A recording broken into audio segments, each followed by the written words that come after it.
পুঁটি মাছের ঝাল করার জন্য নিয়েছি আলু আর মূলো আর বেগুন, ধনে পাতা, কাঁচা লঙ্কা, টমেটো। গ্যাসটা ধরিয়ে নিয়েছি, বসিয়ে দেবো কড়াইটা। কড়াইটা গরম হয়ে গেছে, দিয়ে দেবো তেল,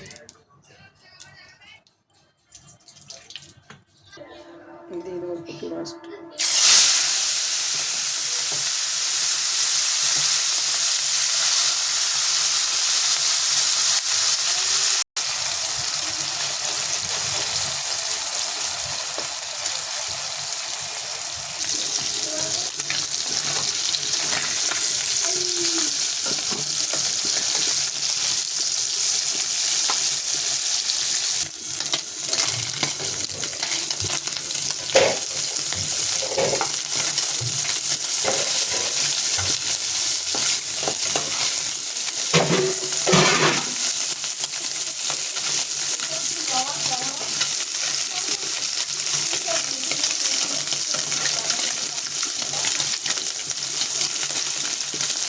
বউ বলছিল আসবো, আমি দেখে দিই। মাছটা ভাজা হয়ে গেছে, মাছটা তুলে নেব। মাছটা তুলে নিয়েছি, এবার দিয়ে দেবো বেগুনটা।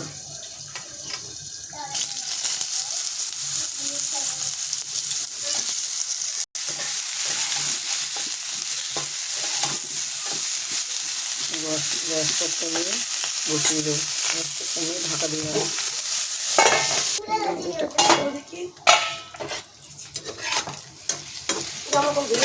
হয়ে গেছে ভাজাটা, আর বেগুন ভাজা তুলে নেবো।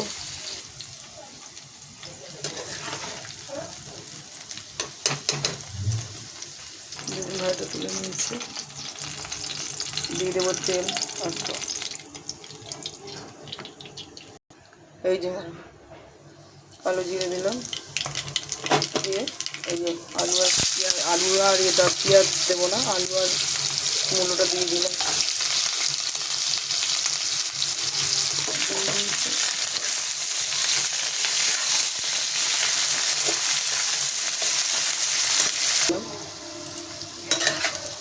ভাজা করা হয়ে দিয়ে দেবে কাঁচা লঙ্কা আর টমেটোটা।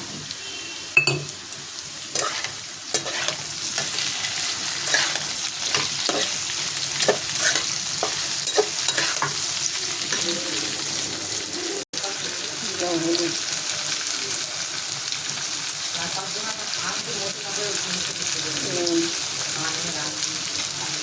স্বাদ মতো নুনটা।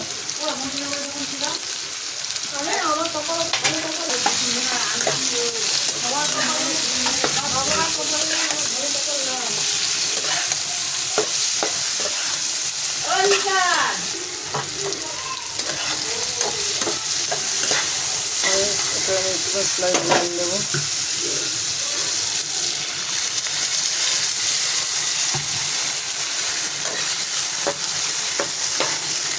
স্লাইড জল দিয়ে আমি ঢাকা দিয়ে রাখবো। গ্যাসটা কমিয়ে দেবো, ঢাকনিটা খুলবো, দিয়ে দেবো মাছটা আর বেগুনটা।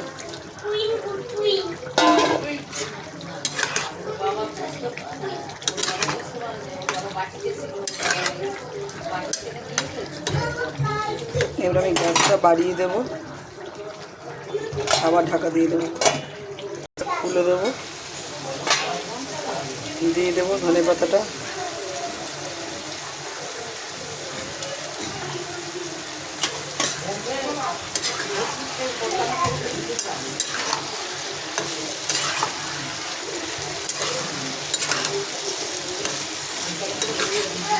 যারা পেঁয়াজ খায় তারা পেঁয়াজ দেয়, আমি কিন্তু সম্পূর্ণ পেঁয়াজ ছাড়াই করলাম পুঁটি মাছের চচ্চড়িটা।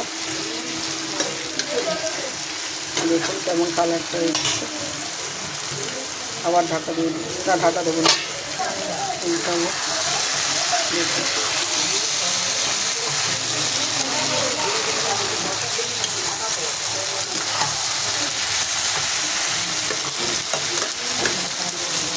হয়ে গেছে আমার পুঁটি মাছের চচ্চড়ি। এবার আমি গ্যাসটা করে দেবো, গ্যাসটা অফ করে দিলাম। পুঁটি মাছের চচ্চড়ি হয়েছে, দেখুন হয়ে গেছে। আমি এটা নামিয়ে নেব। হয়ে গেছে পুঁটি মাছের চচ্চড়ি মূলো আলু বেগুন দিয়ে, পেঁয়াজ ছাড়া। কিন্তু এটা ভালো লাগলে, ভিডিওটি ভালো লাগলে লাইক করবেন, কমেন্ট করবেন, শেয়ার করবেন। অবশ্যই বাড়িতে বানিয়ে এভাবে খাবেন, অবশ্যই বানিয়ে খাবেন, খুব ভালো লাগবে।